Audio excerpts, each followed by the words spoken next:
Cip, kenapa bulan puasa ni saya nampak Cip ni lain macam aja. Banyak termenung. Cip rindukan janda-janda Cip ke? Cinta rindu ke? Kalau bicara soal cinta, cinta, cincin dan mata.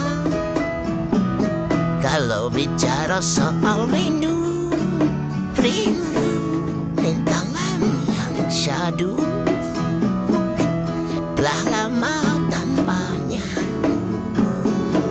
sendiri terasa, hidup tak lagi berwarna. Kalau bicara soal luka, luka ni kali ku rasa. Jika bicara soal hati, hati harapan tak benci. Entahlah, bulan-bulan puasa ni aku rasa rindu pula kat janda-janda aku. Sedih, lama tak jumpa dia orang.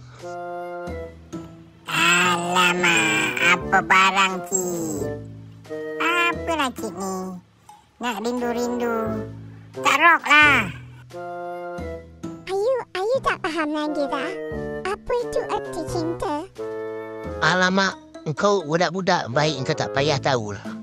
Cinta tu pedih. Cinta tu indah. Susah aku nak cerita kat engkau orang ni. Ya, saya setuju Cip. Cinta saya kat Abang Najis. Apa pula nama aku pula kau sebut ni tiba-tiba?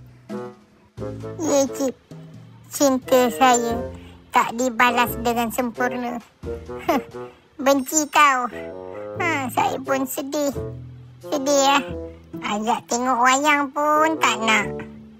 Sedih saya. Laparlah pula. Baik saya mencekik. Baik saya makan.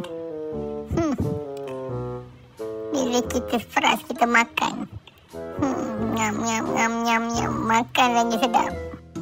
Alah, kita nak tengok wayang pun. Janganlah babitkan dengan aku. Cinta tu buat saya gastrik. Terus saya kena makan lah sebab saya gastrik juga. Sebab cinta yang tak berbalas dengan sempurna.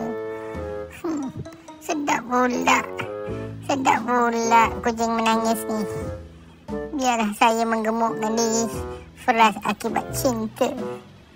Cinta yang tidak sempurna. Alamak, sedap gila ni. Sedap betul makan bulan-bulan puasa ni. Untung jadi kucing. Apa nak buat? Saya buat diri lah Cip. Pedih betul perut ni akibat cinta. Terus kena gastrik lah Cip. Bijak betul kepala otak engkau. Aku pun cinta itu pedih. Aku pun dah pedih ulu hati aku ni. Aku rasa gastrik juga akibat cinta. Baik, lepas ni aku pun nak minta darah macam kau juga. Yelah, saya buat diri lah. Korang duduklah kat sini. Aku nak keluar. Aku nak mencari ketenangan jiwa. Selamat tinggal Ketiu. Bye, saya nak bawa diri jauh-jauh. Bye semua. Bye dunia. Lihatlah aku.